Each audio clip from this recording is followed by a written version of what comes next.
નમસ્કાર, tasty kitchen ગુજરાતીમાં તમારું સ્વાગત છે।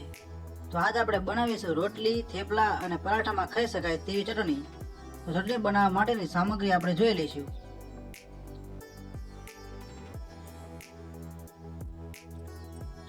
જેમાં સૂકી ડુંગળી છે,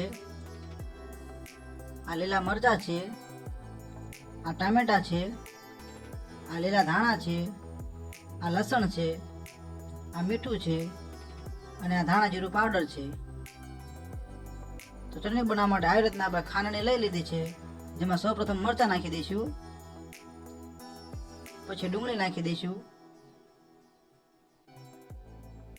પછી લસણ નાખી દઈશું, પછી લીલા ધાણા નાખી દઈશું,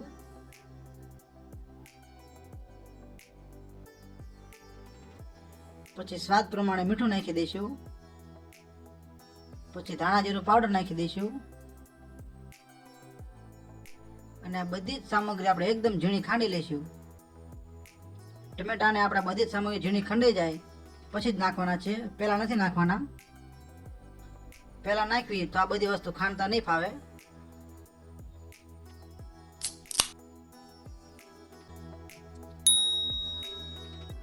તો આપણે ચટણી ઝીણી ખંડાઈ જાય છે, જેમાં હવે આપણે ટમેટા નાખી દઈશું અને હજી એકવાર ખાંડી લઈશું।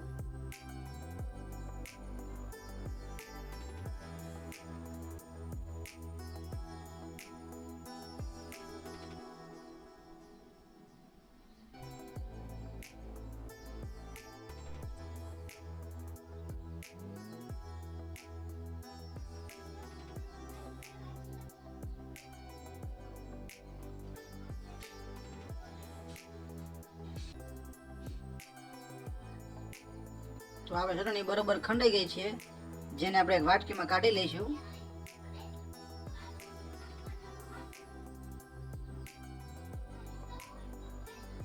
આ ચટણીને આપણે કોઈ પણ થેપલા, રોટલી, પરાઠામાં ખાઈ શકાય છે। તો તમને આમાં ચટણીનો વિડીયો કેવો લાગ્યો? જો વિડીયો પસંદ આવ્યો હોય તો વિડીયોને લાઈક કરો, શેર કરો અને અમારી ચેનલને સબસ્ક્રાઈબ કરો। વિડીયોને પૂરેપૂરો જોવા માટે તમારો ખૂબ ખૂબ આભાર।